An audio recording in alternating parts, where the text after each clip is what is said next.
Everyone and welcome back to TCF Prateek Malik channel. बहुत दिन से आप लोगों की साइंस सीरीज़ नहीं आ पा रही थी। कुछ प्रॉब्लम थी जिसके कारण वीडियोस अपलोड नहीं हो पा रहे थे साइंस के, बट आज से मैं सीरीज़ को फिर से कंटिन्यू कर रही हूँ। एक चीज़ है कि अब हमने मेजॉरिटी ऑफ क्वेश्चंस यानी बहुत सारे क्वेश्चन ऑलरेडी कवर कर लिए हैं, तो अब आपकी 2 या 3 वीडियो के अंदर जो प्रीवियस ईयर के क्वेश्चन हैं वो सारे कंप्लीट हो जाएंगे। तो अगर आपने अभी तक पुराने जो 10 सीरीज़ हैं वो नहीं देखी हैं तो जाइए और उसको ज़रूर देखिए, क्योंकि सीटेट में देखा गया है कि पुराने ईयर के क्वेश्चंस बहुत बार मतलब रिपीट होते हैं। तो चलिए आज टेस्ट सीरीज़ 11 को हम लोग स्टार्ट करते हैं। तो पहला क्वेश्चन है, देखिए, in which one of the following heat is transferred by the process of conduction. निम्नलिखित में से किसमें संचालन, कंडक्शन को हिंदी में बोलते हैं संचालन, संचालन प्रक्रिया के माध्यम से ऊष्मा स्थानांतरित होती है। यानी एक जगह से दूसरी जगह हीट के जाने की 3 प्रोसेस होती हैं। एक होती है रेडिएशन, कंडक्शन और कन्वेक्शन। तो अब यहाँ पे पूछा गया यानी कि जो कंडक्शन है यानी कि संचालन वाली प्रक्रिया है, तो संचालन में कौन सा वाला एग्जाम्पल सही है? पहला है रूम हीटर यानी कमरे का हीटर, दूसरा है सूर्य से पृथ्वी तक जो रोशनी आती है, सन टू अर्थ, थर्ड है from one end of spoon to the other end when dipped in hot tea, जब चम्मच को गर्म चाय में हम डुबोएं और चम्मच के एक सिरे से दूसरे सिरे तक हीट का ट्रांसफर होना यानी ऊष्मा का स्थानांतरित होना। फोर्थ है sea breeze and land breeze, समुद्री समीर तथा थल समीर। ये मैंने पुरानी वीडियो में है ना जो कॉन्सेप्ट है सी ब्रीज और लैंड ब्रीज का बहुत अच्छे से समझाया है, तो उसको आप अच्छे से अगर देख लेंगे तो आपको बहुत अच्छी तरीके से समझ में आ जाएगा, तो ज़रूर उसको देखिए। अब पहले इस क्वेश्चन को करने से पहले मैं आपको समझा देती हूँ कि ये तीनों प्रक्रियाएं होती क्या हैं, संचालन किसको बोलते हैं, कन्वेक्शन क्या होता है, रेडिएशन क्या है। तो चलिए इसको देख लेते हैं। देखिए, अगर मैं आपको पहले कन्वेक्शन समझाती हूँ कि कन्वेक्शन क्या होता है। कन्वेक्शन के अंदर क्या है कि मान लीजिए अगर यहाँ पर हॉट एयर है यानी कि गर्म हवा है, तो जब गर्म हवा ऊपर उठेगी, क्योंकि गर्म हवा कैसी होती है, हल्की होती है, तो जो चीज़ हल्की है वो कहाँ जाती है, ऊपर।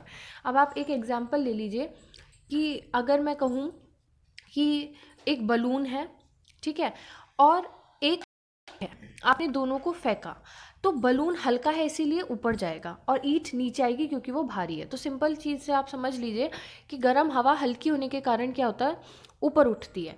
अब गर्म हवा ऊपर उठी तो यहाँ वाली जगह खाली हो जाएगी, तो इस जगह को भरने के लिए यहाँ पे कौन सी एयर आएगी, कोल्ड एयर, यानी कि ठंडी हवा इसकी जगह को लेगी।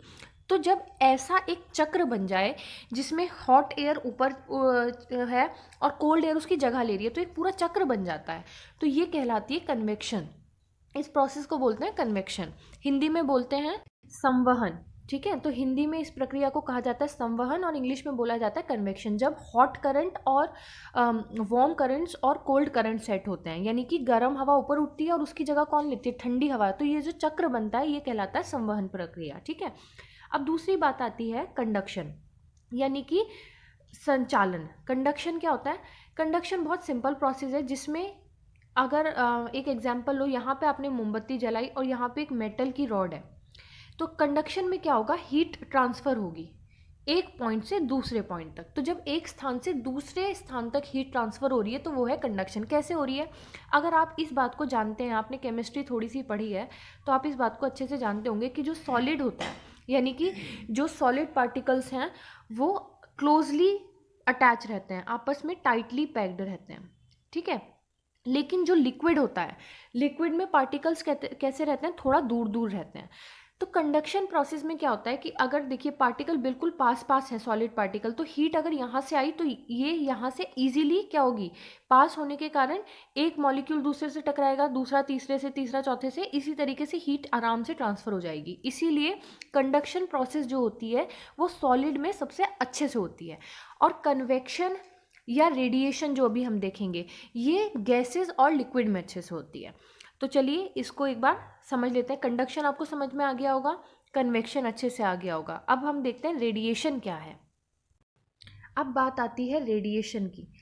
तो रेडिएशन तो देखिए एक इंग्लिश टर्म है, आप जानते होंगे, जैसे सन है, सन की जो हीट रेज हैं वो कैसे आती हैं, एक रेज ये रेडिएशन ही है। रेडिएशन का मतलब होता है कि जब कोई एक सोर्स है हमारे पास, हीट की कोई एक सोर्स है और हीट चारों तरफ किसी भी डायरेक्शन में अगर जाए तो वो रेडिएशन कहलाती है। उसमें ये नहीं है, सोर्स तो एक है लेकिन जहाँ जा रही है हीट वो कहीं भी, कोई मीडियम नहीं चाहिए उसे, कहीं भी ट्रांसफ़र हो सकती है। तो रेडिएशन प्रक्रिया के अंदर, रेडिएशन प्रोसेस में कोई भी मीडियम नहीं चाहिए होता। रेडिएशन को हिंदी में कहा जाता है विकिरण। अब आपने क्लास 7th का जो चैप्टर है 4th, वहाँ से क्वेश्चन लिया गया। एक बार मैं एनसीईआरटी में भी रीड कर देती हूँ ताकि आपको बहुत अच्छे से और अच्छे से समझ में आ जाए। देखिए यहाँ पे अगर आप देखेंगे, पृथ्वी तथा सूर्य के बीच के अधिकांश स्थान में कोई माध्यम यानी कोई मीडियम वायु नहीं है, अतः सूर्य से हम तक ऊष्मा एक अन्य प्रक्रिया द्वारा आती है जिसे क्या कहते हैं, विकिरण। विकिरण द्वारा ऊष्मा के स्थानांतरण यानी कि हीट ट्रांसफ़र कैसे हो रहा है, किसी माध्यम, कोई मीडियम नहीं चाहिए होता कि लिक्विड में ही ट्रांसफ़र होगी हीट, गैसियस स्टेट ही चाहिए या सॉलिड स्टेट चाहिए, ऐसा नहीं है। ठीक है, वायु अथवा जल की आवश्यकता नहीं होती, माध्यम विद्यमान हो या हो, विकिरण द्वारा ऊष्मा का स्थानांतरण हो सकता है। जैसे कि अब इन्होंने कुछ एग्जाम्पल दिए हैं। जो फर्स्ट ऑप्शन था रूम हीटर, उसमें रेडिएशन होता है तो कंडक्शन तो हो ही नहीं सकता। देखिए यहाँ पे दिया भी है, जब हम किसी तापक यानी हीटर के सामने बैठते हैं तो सोर्स क्या है, हीटर, हीटर से हीट आ रही है लेकिन वो चारों दिशाओं में जा रही है, सब जगह ट्रांसफर हो रही है, कोई मीडियम तो नहीं है। तो हमें इसी प्रक्रम द्वारा ऊष्मा प्राप्त होती है। ज्वाला से हटाकर रखा गया कोई गर्म बर्तन ठंडा होते समय भी अपनी हीट, कोई बर्तन में जैसे यहाँ पे इसमें गर्म पानी है, वो ठंडा कब होगा, जब वो अपनी हीट को चारों तरफ रेडिएट कर देगा तो ठंडा हो जाएगा। तो ये भी क्या है, रेडिएशन है। तो ये चीज़ आपको अच्छे से समझ में आई होगी। अब ये वाला जो हमने लैंड ब्रीज और सी ब्रीज देखा, इसके अंदर कन्वेक्शन करंट होते हैं। तो ये वाला फिनोमिना किस कारण से है, कौन सी प्रक्रिया के कारण से है, लैंड ब्रीज, सी ब्रीज, समुद्र समीर या फिर, इसीलिए अगर हम देखें थल समीर हो या समुद्र समीर, ये वाले फिनोमिना किस कारण से है, कन्वेक्शन करंट्स के कारण है। तो कन्वेक्शन को बोलते हैं हिंदी में संवहन प्रक्रिया के कारण। ठीक है, और अब एक तीसरी प्रक्रिया जो बची कंडक्शन, वो मैं समझा चुकी हूँ क्या होता है, उसको बोलते हैं ये चालन। वह प्रक्रम जिसमें ऊष्मा किसी वस्तु के गर्म सिरे से ठंडे सिरे की ओर स्थानांतरित होती है, एक पॉइंट से दूसरे पॉइंट पे ट्रांसफर हो रही है, तो वो कंडक्शन यानी चालन कहलाता है। इंग्लिश वाले बच्चे देखना चाहें तो देखिए यहाँ पे आप अपना चैप्टर खोलेंगे 7th क्लास का 4th चैप्टर, तो उसमें आपको समरी में भी मिल जाएगा। देखिए इन सॉलिड जनरली, ऐसा नहीं है कि कंडक्शन केवल सॉलिड में होता है, जनरली बहुत अच्छे से कहाँ पे होगा हीट ट्रांसफर, सॉलिड में, क्योंकि पार्टिकल पास पास हैं जो मैंने अभी समझाया था। In solid generally the heat is transferred by conduction, in liquid and gases the heat is transferred by convection, no medium is required for the transfer of heat by radiation, यानी radiation में कोई भी medium नहीं चाहिए होता। यहाँ पे आप देख लीजिए रेडिएशन को इंग्लिश वाले बच्चे, from the sun the heat comes to us by another process called radiation. हमने यहाँ पे देखिए हीटर देखा, when we sit in front of room heater, तो भी कौन सी प्रोसेस हो रही है, रेडिएशन ही हो रहा है। हमारी ये देखिए यहाँ पे है हॉट यूटेंसिल, कोई गर्म बर्तन वाली जो हमने प्रक्रिया देखी कैसे ठंडा हो रहा है, तो वो भी रेडिएशन के कारण। कन्वेक्शन को देखेंगे तो देखिए कन्वेक्शन में क्या है, जब हॉट और कोल्ड करंट सेट होते हैं तो वो कन्वेक्शन कहलाता है। तो अगर हम यहाँ पे देखें कि कहाँ पे कंडक्शन के कारण हो रही है ऊष्मा, तो रूम हीटर ये गलत हो जाएगा क्योंकि रेडिएशन है। फ्रॉम सन टू अर्थ ये भी रेडिएशन के कारण है, ये थर्ड वाला ऑप्शन सही होगा। जब चम्मच को आपने गर्म चाय में डुबोया और एक हिस्से से दूसरे हिस्से में हीट ट्रांसफर होने के कारण उसका दूसरा हिस्सा भी गर्म हो जाएगा।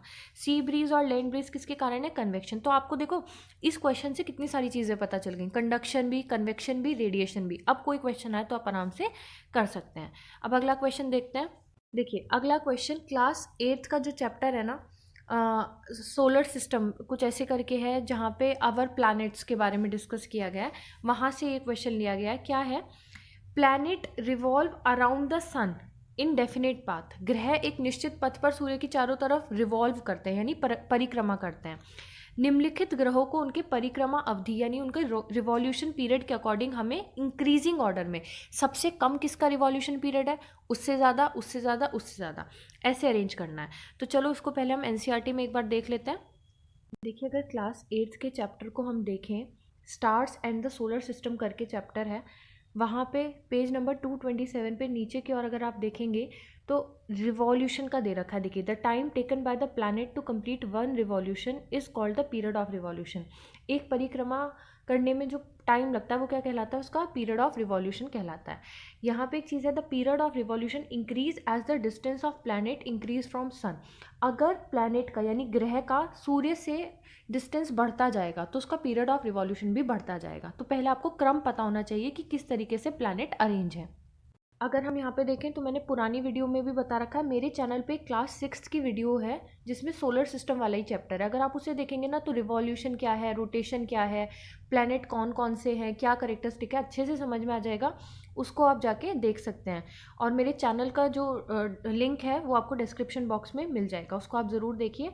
तो प्लैनेट के नाम है my very educated mother just served us nuts, ये शॉर्ट फॉर्म है याद करने की। तो अब देखिए ये डिस्टेंस है सन का, सन से पहला प्लैनेट होता है मरकरी, फिर वीनस, फिर अर्थ, मार्स, जुपिटर, सैटर्न, यूरेनस और नेपच्यून। तो अब हमें बताना है कि सबसे कम रिवॉल्यूशन पीरियड किसका होगा। तो जो सबसे सन के सबसे पास है यानी कि वीनस, तो पहला आ जाएगा फर्स्ट। वीनस के बाद आएगा अर्थ यानी कि फोर्थ। उसके बाद आएगा एस यानी कि सैटर्न यानी कि सेकंड वाला ऑप्शन, और फिर आएगा ऑप्शन नंबर थर्ड। तो इसका करेक्ट ऑप्शन क्या होगा, फर्स्ट, फोर्थ, सेकंड, थर्ड। ऐसा कौन से उसमें है, फर्स्ट, फोर्थ, सेकंड, थर्ड, ये है हमारा ऑप्शन नंबर 3। इसीलिए इसका करेक्ट आंसर क्या आ जाएगा, ऑप्शन नंबर 3 को हम लोग टिक कर देंगे। आई होप ये वाला क्वेश्चन आपको अच्छे से समझ में आया होगा। शुक्र, शनि, यूरेनस, पृथ्वी, तो कैसे होगा, सबसे पहले शुक्र, फिर पृथ्वी आएगा, फिर शनि, फिर यूरेनस। अगला देखते हैं। देखिए अगला क्वेश्चन है, which of the following statement are correct, इनमें से कौन सा कथन सही है। पहला है आयरन जिंक सल्फेट विलयन से जिंक को विस्थापित कर सकता है, यानी आयरन कैन डिस्प्लेस या replace zinc from zinc sulphate. ये डिस्प्लेसमेंट रिएक्शन के बारे में है और ये आपको क्लास 8th का ही चैप्टर है, मेटल एंड नॉन मेटल, वहाँ से ये क्वेश्चन लिया गया है। मैंने पुरानी वीडियोस में एक आपको सीरीज़ याद कराई थी और शॉर्ट फॉर्म भी बताई थी कि अगर कोई क्वेश्चन ऐसा आता है कि कौन सा मेटल ज़्यादा रिएक्टिव है फिर उससे कम, तो वो आपको अगर सीरीज़ याद होगी तो आप इस क्वेश्चन को कर सकते हैं। सेकंड ऑप्शन है zinc can replace copper from copper sulphate, zinc copper sulphate विलयन से कॉपर को विस्थापित कर सकता है। और थर्ड ऑप्शन है copper can replace iron from iron sulphate, यानी कि कॉपर हटा देगा आयरन को आयरन सल्फेट सॉल्यूशन से। तो पहले इस सीरीज़ को देखते हैं फिर इस क्वेश्चन को करते हैं। जो सीरीज़ है वो ये है, पटना से छोले मंगवाए। पटना यानी कि पी मतलब पोटेशियम, यानी कि मैं उसका साइन लिख रही हूँ के। से यानी सोडियम, उसका साइन क्या होता है Na। छोले यानी कैल्शियम, मंगवाए यानी कि मैग्नीशियम Mg।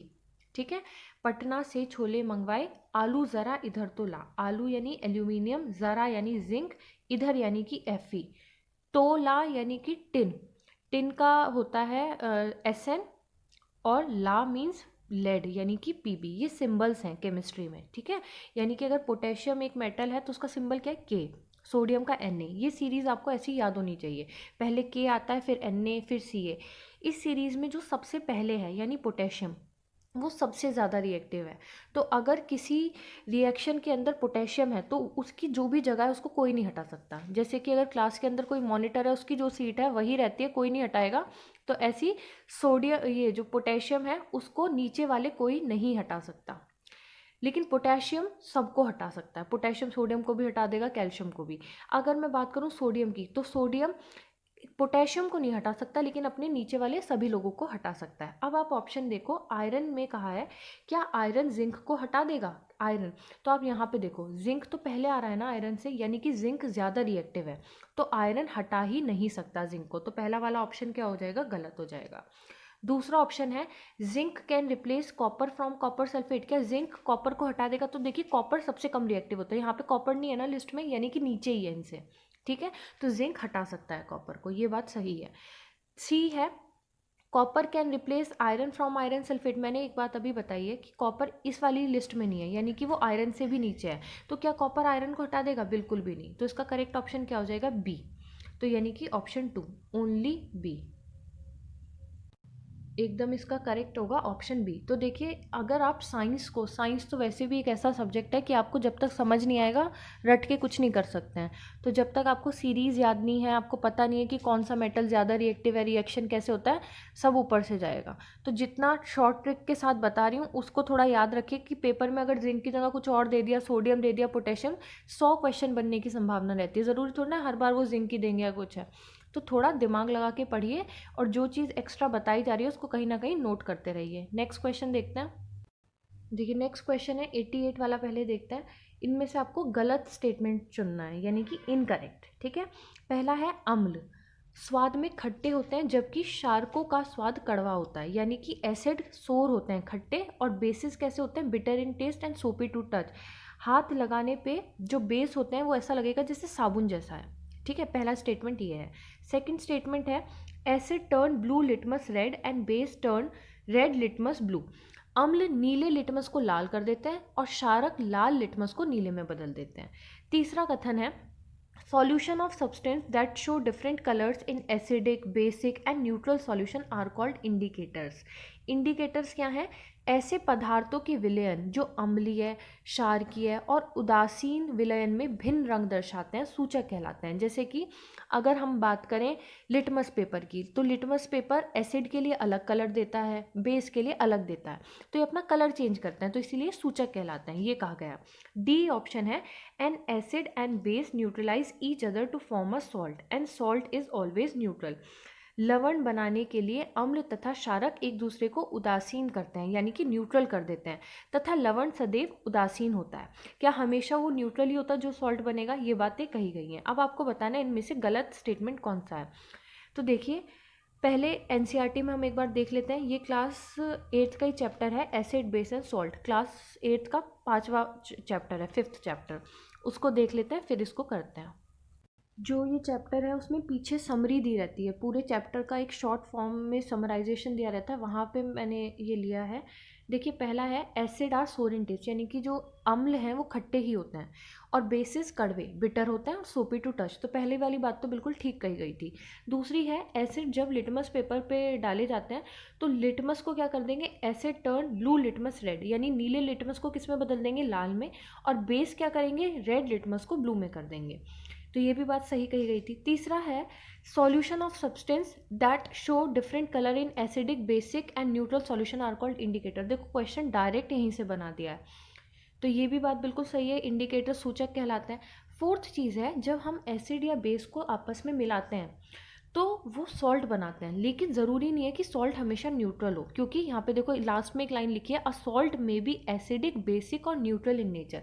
सॉल्ट या तो एसिडिक भी हो सकता है, बेसिक भी हो सकता है, और न्यूट्रल भी हो सकता है, जबकि हमें ऑप्शन में केवल न्यूट्रल कहा था, इसीलिए ऑप्शन वो वाला गलत हो जाएगा। एक चीज़ मैं और समझा देती हूँ, मैंने गूगल से लिया है। जैसे आप लोगों को एक कन्फ्यूजन हो सकता है कि भाई जब एसिड और बेस आपस में मिलते हैं, जैसे कि मैं एक सिंपल रिएक्शन लूँ कि HCl और NaOH आपस में मिले। अगर आपने केमिस्ट्री पढ़ी है, फिर से मैं वही बात कहूँगी, तो आपको ये रिएक्शन अच्छे से पता होगा। क्या होगा, NaCl के साथ मिल जाएगा तो NaCl बनेगा जो एक सॉल्ट है, और HOH के साथ यानी H2O पानी बनेगा, तो इसका NaCl प्लस H2O ये आंसर आएगा। अब NaCl तो एक सॉल्ट है, लेकिन ये क्या है, न्यूट्रल है, सॉल्ट तो न्यूट्रल है। अब आप कहोगे कि फिर एसिड कैसे बनता है या बेस कैसे हो सकता है सॉल्ट।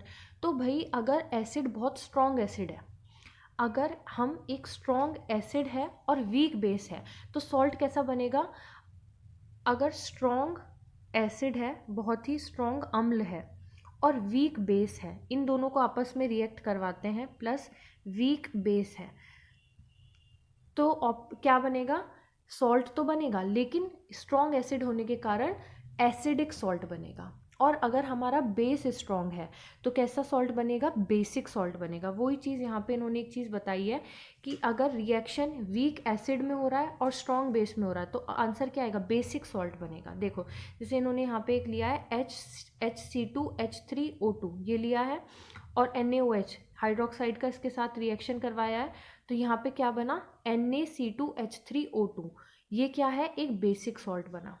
ठीक है, इतना ये करने की ज़रूरत नहीं है कि कौन सा रिएक्शन है। मैं तो एक चीज़ आपके माइंड से डाउट क्लियर करा है कि ज़रूरी नहीं है कि सॉल्ट हमेशा न्यूट्रल हो, एसिडिक भी हो सकता है, वो बेसिक भी हो सकता है, डिपेंड करता है कि स्ट्रॉन्ग एसिड है या स्ट्रॉन्ग बेस है, या दोनों ही चीज़ें स्ट्रॉन्ग हैं तो न्यूट्रल बनेगा। अगर हम इस क्वेश्चन पे आते हैं तो इसमें कौन सी वाली बात गलत कही गई है, डी वाला ऑप्शन जो है ये गलत है, तो इसका ऑप्शन हो जाएगा फोर्थ। ठीक है, बाकी सारे सही हैं। अब इसी के नीचे जो क्वेश्चन है उस वाले को भी देख लेते हैं। 89th वाला क्वेश्चन, वो कहा गया है Radhika gums for often bleeding, Radhika के मसूड़ों से प्राय खून निकलता रहता है तथा उसके घाव ठीक होने में बहुत ही ज़्यादा समय लेते हैं, लॉन्ग टाइम लेते हैं। तो ये कौन सी विटामिन की डेफिशिएंसी है, कौन से विटामिन की हम डेफिशिएंसी कह सकते हैं? ऑप्शन है vitamin B1, vitamin C, vitamin D या विटामिन ए। देखिए इंग्लिश में जो करेक्ट प्रोनाउंसिएशन होती है ना विटामिन है, ठीक है, और हिंदी में लिखा विटामिन है इसीलिए, लेकिन आप अगर प्रोनाउंसिएशन चेक करेंगे तो विटामिन बोलते हैं। तो इसका आप क्लास 6 में चैप्टर है उसमें आप देखेंगे, मैं टेबल दिखा देती हूँ, वहाँ से आप पहले उस टेबल को हम समझ लेते हैं फिर इस क्वेश्चन को देखेंगे। देखिए क्लास 6 का ही चैप्टर है, वहाँ पे पीछे एक टेबल दे रखा है सेकंड चैप्टर में, कंपोनेंट ऑफ फूड। तो देखो विटामिन ए की डेफिशिएंसी के कारण अगर विटामिन ए की कमी हो जाए तो क्या हो जाता है, लॉस ऑफ विजन, रोशनी, आंखों की रोशनी पर असर पड़ता है। ठीक है, विटामिन B1 के कारण बेरी क्या होता है, जिसमें हमारी जो मसल्स हैं बहुत ही कमज़ोर हो जाती हैं और काम करने के लिए शरीर में ऐसा लगता है एनर्जी ही नहीं है। विटामिन सी से क्या बीमारी होती है, स्कर्वी, यानी कि bleeding gums, wounds take longer time to heal, घाव भरने में ज़्यादा समय लगता है। तो ये कारण अभी राधिका के साथ जो हो रहा है तो वो कौन से विटामिन की कमी के कारण हो रहा है, विटामिन सी। हमें आंसर मिल गया है। एक बार हम बाकी भी देख लेते हैं, क्योंकि यहाँ पे मेन ऑब्जेक्टिव आपका ये है कि आप एक क्वेश्चन की बजाय 10 क्वेश्चन सॉल्व करना सीख लें, ताकि सीटेट में अगर ये विटामिन सी की जगह कोई दूसरा पूछ लें तो आप उसे भी कर पाएँ। विटामिन डी के कारण कौन सी बीमारी होती है, रिकेट्स, जिसमें बोन्स बहुत ज़्यादा सॉफ्ट और बेंट मुड़ जाते हैं। कैल्शियम के कारण बोन एंड टूथ डीके, ये भी वीक बोन्स और दांतों में दांत खराब होने लगते हैं। आयोडीन के कारण गोइटर, आपने कई बार देखा किसी का गला काफ़ी मोटा रहता है ना, गोइटर वाली बीमारी के कारण होता है। ग्लैंड्स इन नेक अपीयर स्वेलन, बहुत ज़्यादा सूज जाते हैं, जो हमारे गले में ग्लैंड्स होते हैं सूजन आ जाती है उनमें, और मेंटल डिसेबिलिटी भी हो जाती है। आयरन के कारण एनीमिया, ये तो गर्ल्स के अंदर बहुत ही कॉमन है, ये आपने सुना होगा, एनीमिया यानी खून की कमी। ब्लड में आरबीसी, जो रेड ब्लड सेल होते हैं, उनका कलर लाल क्यों होता है, क्योंकि उसमें हीमोग्लोबिन रहता है। तो जब हमारे ब्लड में हीमोग्लोबिन की कमी हो जाती है तो एनीमिया हो जाता है, जिसमें ऑक्सीजन हमारी पूरी बॉडी में फिर नहीं जा पाएगी, क्योंकि हीमोग्लोबिन ही ऑक्सीजन के साथ मिलता है और एक ऑक्सी हीमोग्लोबिन बनाता है, जो हमारी पूरी बॉडी में फिर फ्लो करता है। तो इसी कारण आयरन से क्या है, एनीमिया। तो हमने ये सारी चीज़ें देखी, तो आपको ये अच्छे से इस टेबल को ज़रूर पढ़ लेना, इससे बहुत चांस रहते हैं क्वेश्चन बनने के। अगर हमने ये वाला क्वेश्चन देखा तो इसका आंसर क्या हो जाएगा, 2, विटामिन सी इसका करेक्ट आंसर हो जाएगा। अगला क्वेश्चन देखते हैं। अगला क्वेश्चन है sodium and potassium are stored in kerosene. थोड़ा मैं जूम कर देती हूँ ताकि आपको दिखे। देखिए सोडियम और पोटेशियम को हम केरोसिन के अंदर रखते हैं, ये पहले भी हम प्रीवियस ईयर क्वेश्चन में डिस्कस कर चुके हैं कि ऐसा क्यों किया, किसके साथ किया जाता है। उसमें क्वेश्चन उल्टी तरीके से पूछा था, वहाँ पूछा था कि ऐसा कौन सा मेटल है जिसे हम केरोसिन में रखते हैं। तो अभी हमने एक सीरीज़ भी याद करी थी, पटना से छोले मंगवाए, तो आपने देखा होगा उसमें सबसे ऊपर नंबर पे क्या आता है, पोटेशियम, क्योंकि बहुत रिएक्टिव है। उसके बाद सोडियम, तो इन दोनों को हम केरोसिन में रखते हैं। अब आपको रीज़न देना है। The following reason are given by 8th class student. अब 8वीं क्लास के बच्चों ने 4 रीज़न दिए इसके। Both are highly reactive and react with carbon dioxide in the atmosphere. पहला है कि दोनों बहुत ज़्यादा रिएक्टिव यानी प्रतिक्रियाशील हैं और वातावरण में कार्बन डाइऑक्साइड के साथ रिएक्ट करते हैं। दूसरा है दोनों बहुत ज़्यादा टॉक्सिक हैं यानी विषैले हैं और विषैला धुआं छोड़ते हैं।